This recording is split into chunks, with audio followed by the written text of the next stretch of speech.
ওর বিয়ে হয়েছে, কোথায় হয়েছে, কেমন আছে সব খবরই জানতাম, কিন্তু সেই নিয়ে বিন্দুমাত্র উৎসাহ দেখায়নি। শুধু চিঠিটা ছাড়া।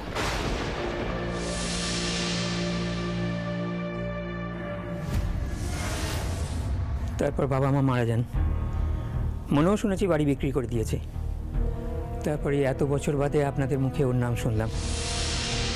আপনার প্রশ্নের উত্তর দেওয়ার কোনো ইচ্ছে আমার ছিল না, কিন্তু প্রিয়জন হারানোর ব্যথা আমি জানি। তার উপর আপনার তো সন্তান। তাই যখন শুনলাম যে আপনার মেয়ের প্রাণঘাতী বিপদ রয়েছে ওরই হাতে, তখন আর নিজেকে স্থির রাখতে পারলাম না। যান, মেয়েকে বাঁচান। ও যখন খুশি যা কিছু করতে পারে। কিন্তু আমার মেয়েকে তো আমি ওনার সঙ্গেই বাড়িতে রেখে এসেছি। করেছেন কি? এরকম বেআক্কেলে কাজ কেউ করে নাকি? মাথায় রাখবেন, ও একজন ঠান্ডা মাথার খুনি, শুধুমাত্র সুযোগের অপেক্ষায় আছে। যে কোনো সময় ও আপনার মেয়েকে অ্যাটাক করতে পারে। আর ও যেরকম নিষ্ঠুর আর ধূর্ত, যে কোনো জিনিস দিয়ে ও মানুষ খুন করতে পারে। ওর কিছুতে বাঁধবে না। বলে বাবা, আমার কুকলিকে রক্ষা করো, আমার কুকলিকে বাঁচাও, আমার কুকলিকে রক্ষা করো বলে বাবা, ওর যেন কিছু না হয়। মিতুল ভাই, কি হলো না? দিদি ভাই দাঁড়ান, আমি জল নিয়ে আসছি। হ্যাঁ যান। দিদি ভাই, দিদি ভাই ঠিক আছে? দিদি ভাই, মিতুল চোখ খোলো। মিতুল শুনতে পাচ্ছ? দিদি ভাই, দিদি ভাই। মিতুল, মিতুল চোখ খোলো, তুমি শুনতে পাচ্ছ আমার কথা? মিতুল। অসীমা দিদি ভাই বোধহয় মেন্টাল প্রেশার নিতে পারেনি, শক পেয়েছে বোধহয়। পাওয়ারই কথা, যা শুনলাম তাতে আমারই গায়ে কাটা দিচ্ছে। মিতুল, দিদি ভাই জলটা নিন, দিদি ভাই একটু মুখে দিন। দিদি ভাই, দিদি ভাই, দিদি ভাই ওঠো না দিদি ভাই। ইন্দ্রবাবু কল করেছেন, আপনি কথা বলুন, আমি মিতুলকে দেখছি। আপনি এটা ধরুন।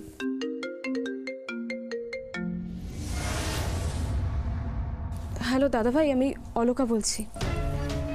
দাদা ভাই, দিদিভাইয়ের শরীরটা না খুব একটা ভালো নেই, মানে চিন্তার কিছু নেই, দিদিভাই একটু ফেইন্ট হয়ে গেছে। দাদা ভাই তুমি ইমিডিয়েটলি বকুলতলায় চলে এসো। গুগলির শ্বশুর বাড়িতে কে গুগলির এত বড় সর্বনাশ করছে সেই ব্যাপারে আমরা নিশ্চিত হয়ে গেছি। দাদা ভাই তুমি এসো।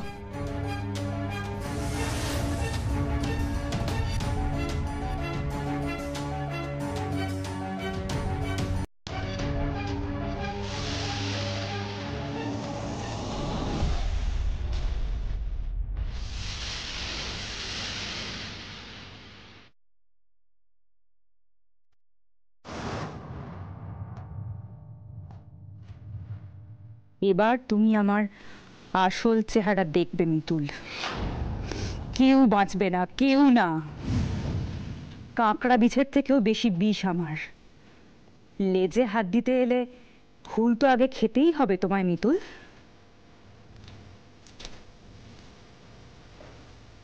গুরুদেব, আমি আসছি।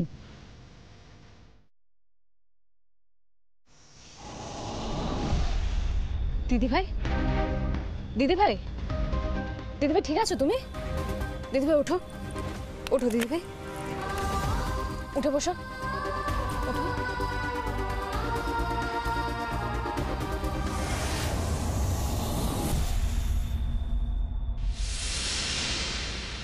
অলোকা, তোমাকে এত করে বারণ করা সত্ত্বেও তুমি কোনো কথা শুনলে না। আজকে মিতুল অজ্ঞান হয়ে গেছে, অন্য কিছু তো হতে পারতো। মিতুল, তুমি ঠিক আছে তো?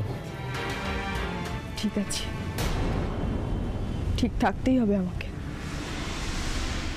যে আমার গুগলের এত বড় সর্বনাশ করতে চাইছে, তার মুখোশ না খোলা পর্যন্ত আমি শান্তি পাচ্ছি না, আমি মরতেও পারবো না। মিতুল প্লিজ এসব কথা বলো না, আমি থাকতে তোমাদের কিচ্ছু হতে দেবো না। আচ্ছা বাদ দাও, বলছি অলোকা, তোমরা বকুলতলা কেন এসেছিলে, কি কারণে বলো? দাদা ভাই, যে আমাদের আসল অপরাধী তার অতীতের শেখর এই বকুলতলাতেই পাওয়া গেছে। হ্যাঁ, সে আর কেউ নয়, মনোরমাদি। মনোরমাদি?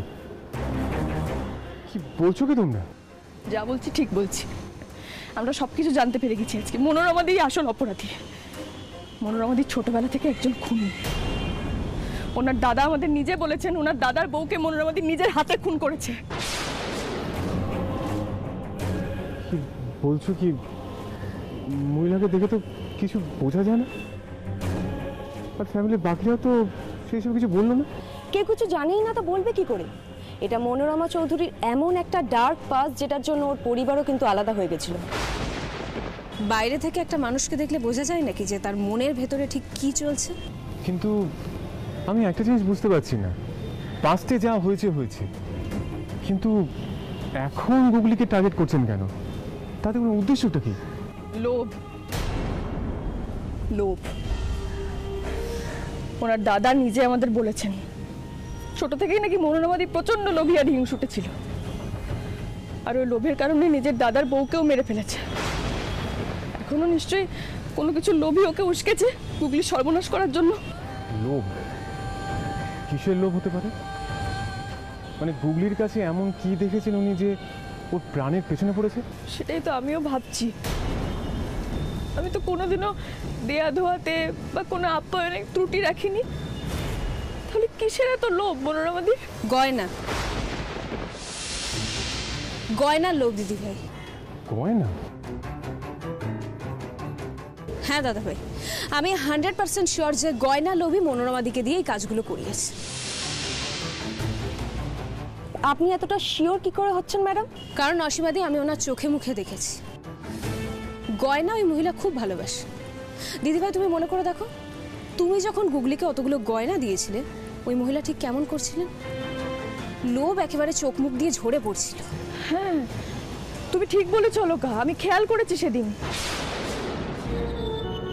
আমি ভেবেছি উনি হয়তো খুব উচ্ছ্বসিত, খুব আনন্দিত, সে কারণে এতটা গুরুত্ব দিনই ব্যাপারটাকে। তাহলে ওনার যেটা পাওয়ার সেটা তো উনি পেয়ে গেছিলেন, কিন্তু ম্যাডাম তারপরেও উনি আবার গুগলিকে টার্গেট করবেন কেন? কারণ গয়নাগুলো পেয়ে মনোরমাদি খুব খুশি হয়েছিলেন, এটা ঠিকই, কিন্তু পরে সুব্রত দা যখন মনোরমাদিকে সেই সব গয়না ফিরিয়ে দিতে বললেন সেটা মনোরমাদির ভালো লাগেনি, আর সেই রাগ থেকেই হয়তো গুগলিকে টার্গেট করে নিয়েছে মারার জন্য। হ্যাঁ, আর কাল বিমলা মাসিমার সঙ্গে কথা বলার পর, উনি এতগুলো কথা বলার পর আমি আবার ওনার সঙ্গে কথা বলি। সঞ্চয়নের আগের স্ত্রীর বাড়ি থেকে ওনাকে এরকম প্রচুর গিফট আসতো, যেমনটা তোমরা দিয়েছিলে। হ্যাঁ, আর যবে থেকে গিফট আসা বন্ধ হয়ে যায় তবে থেকেই নাকি ওরও শরীর খারাপ শুরু হয়, ও অসুস্থ হতে শুরু করে। যেরকম আগে ঘটেছে সেরকম এখনো ঘটছে। সবকিছু মেলাতে পারছি আমি, সবটা। আর এই সবকিছু চন্দ্রানিদি আগে থেকে জানতে পেরে গেছিল বলেই আমাদের সাবধান করতে চেয়েছিল।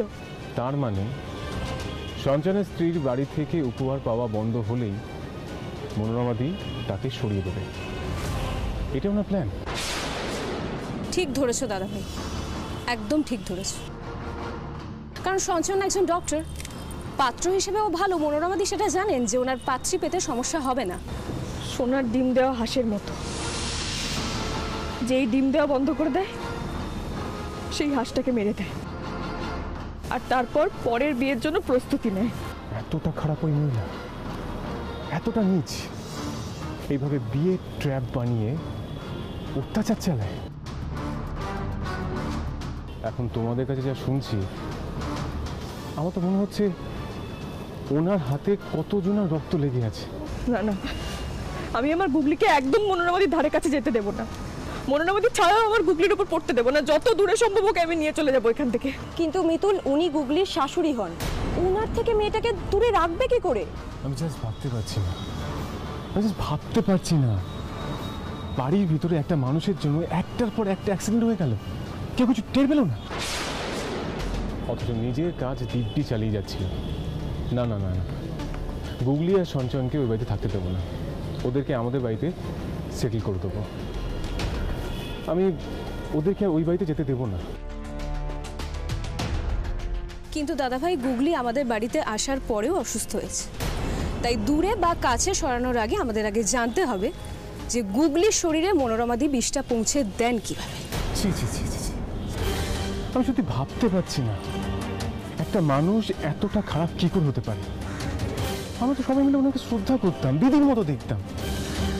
যে মানুষটার জন্য আমাদের কলি এত বছর পর মা হতে চলেছে, সেই মানুষটা এরকম কাজ করতে পারে? আমার বাড়ির ওখানে একটা মন্দির আছে, পেয়ারা বাবার মন্দির।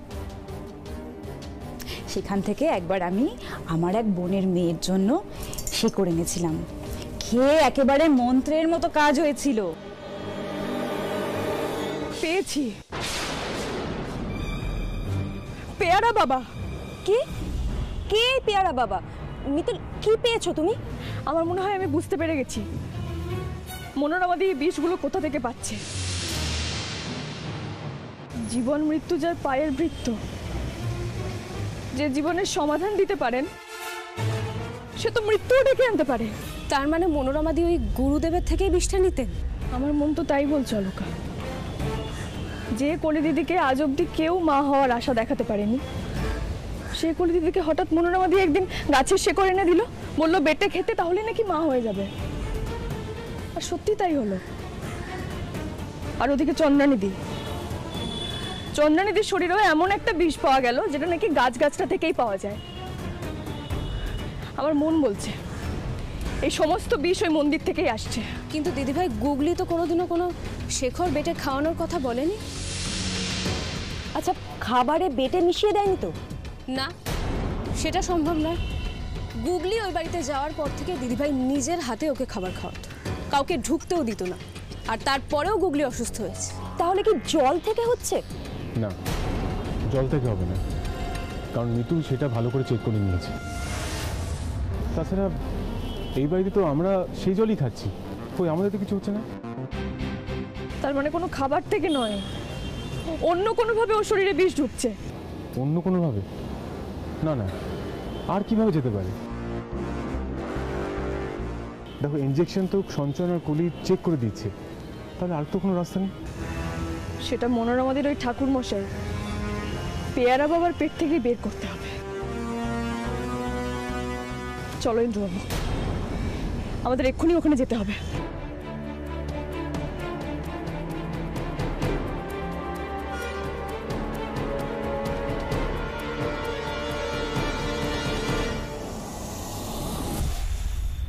অসীমাদি, এক্ষুনি সবাইকে রেডি হতে বলুন।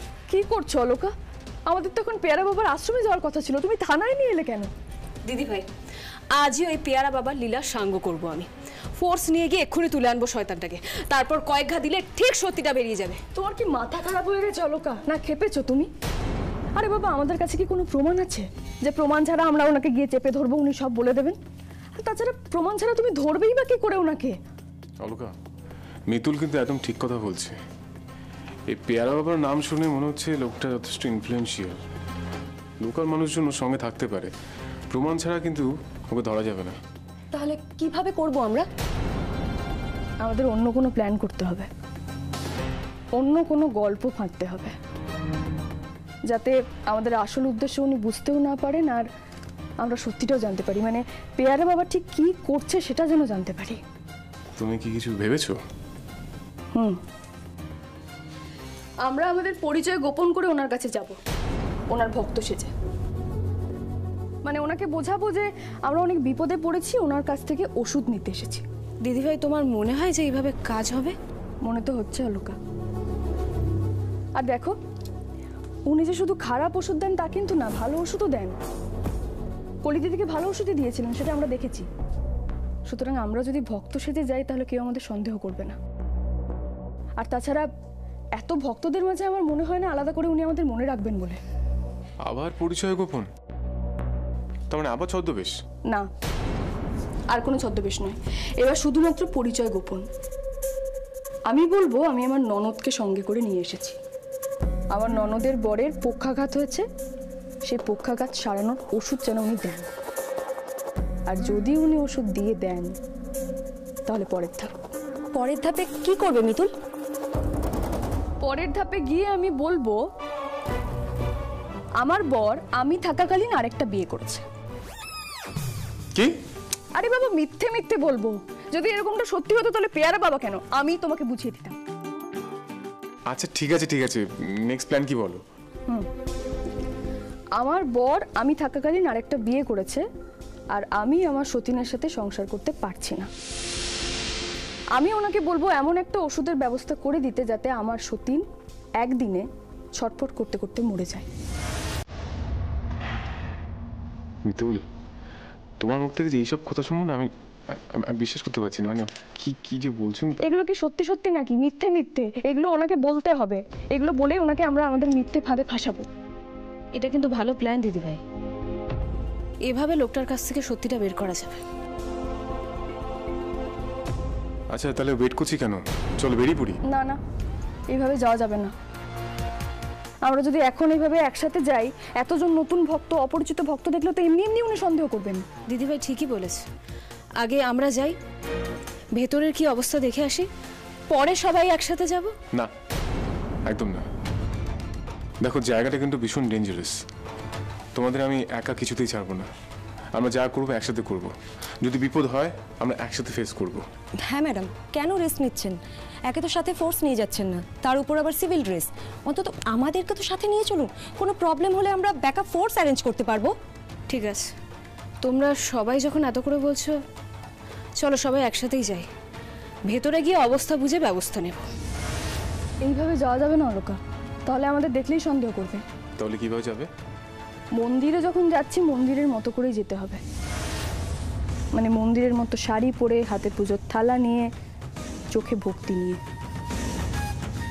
দিদিভাই তাহলে কিন্তু আমাদের হাতে একদম সময় নেই, চলো আমরা চেঞ্জ করে নিই। চলো অলোকা।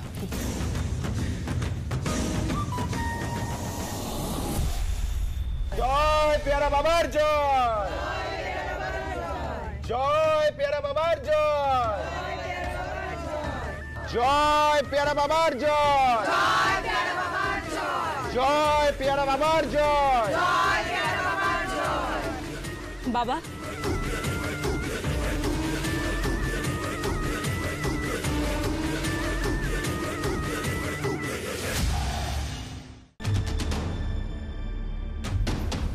দিদিভাই, আমরা শুধু শুধু কেসটাকে লম্বা করছি, সোজা থানা থেকে ফোর্স তুলে নিলেই হয়ে যেত। অলোকা, কোনো প্রমাণ নেই আমাদের কাছে, আর দেখতেই তো পাচ্ছ কত ভক্তরা রয়েছে, ওনার সাপোর্টে অনেক লোক আছে, আমরা এইভাবে কিছু করতে পারবো না।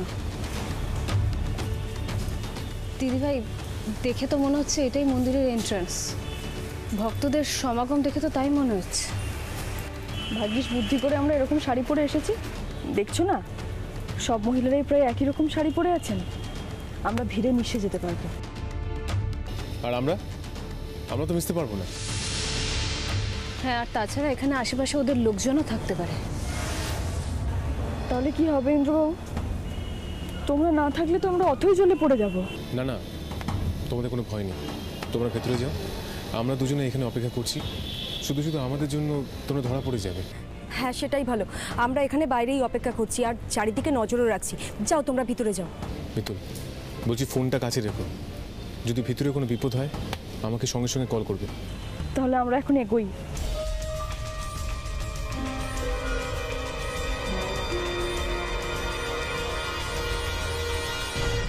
আমাকে যেতে দাও, আমাকে যেতে দাও, ওই জায়গাটা আমার, এই পুজো আমার, আমাকে যেতে দাও। তোকে ভালো মুখে বলা হয়, তুই শুনলি না তো? কি করবি তুই, কি করবি?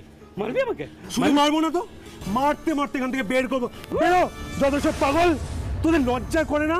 চোর ছাচোরের দল, মন্দিরের মতো একটা পবিত্র জায়গায় এসে নিজের স্বভাব পাল্টাতে পারিস না? হ্যাঁ, আমি চোর, হ্যাঁ, আমি চোর, চোর তো তোরা ডাকাত, ডাকাত, এত পাপ করেছিস তোরা, ওই পাপের ভারে তোরা একদিন মরে যাবি নিজে চাপা পড়ে, বলে দিলাম। শান্ত হন, শান্ত হন। আপনি জল খাবেন? আমি জল নিয়ে আসবো আপনার জন্য। না, জল লাগবে না, লাগবে না। এই তোমরা কি? দেখে তো মনে হচ্ছে তোমরা ভালো মানুষ, ভালো মানুষ। এই মন্দিরে এসেছো কেন? মানে এই মন্দিরে ভালো মানুষ আসে না? এখানে কি সবাই ক্ষতি করার জন্য আসে? এখানে সব পাপীরা আসে, সব পাপী এক জায়গায় এসে ভিড় করে। ভালো মানুষ কার কাছে আসে মন্দিরে? মায়ের কাছে তো। হ্যাঁ, এ মন্দিরে মা নেই। মা নেই? এক সময় এটা মায়ের মন্দির ছিল, মা জাগ্রত ছিলেন। এখন আর এখানে মা থাকে না। এদের পাপ মাকে তার সিংহাসন থেকে সরে যেতে বাধ্য করেছে। এখন তো এটা শয়তানের মন্দির, এখানে শয়তান থাকে, শয়তান। আপনি কি করে জানলেন? আমি সব জানি, সেই পুজোর ইতিহাস থেকে আজকের এই অবনতি পর্যন্ত এ মন্দিরে সব জানি। আমি এই মন্দিরে পুরোহিত ছিলাম। কি বলছেন আপনি? তাহলে এখন আপনার এরকম অবস্থা? ওরা আপনাকে বের করে দিল কেন? বের করে দিল কেন? আমার ভাই আমাকে পাগল সাজিয়ে নিজে পুরোহিত সেজে এই মন্দিরে ব্যবসা করছে। ব্যবসা? কিসের ব্যবসা? বলুন বাবা, কিসের ব্যবসা চলছে এই মন্দিরে? বাবা, আপনি যদি কিছু জেনে থাকেন আমাদের বলুন না। আমরা অনেক বিপদে পড়ে এখানে এসেছি। অত কিছু বলা যাবে না, এতে বিপদ বাড়বে, অত বলা যাবে না। তোমরাও যেও না। এটা এখন মায়ের মন্দির না, শয়তানের মন্দির। যেও না তোমরাও।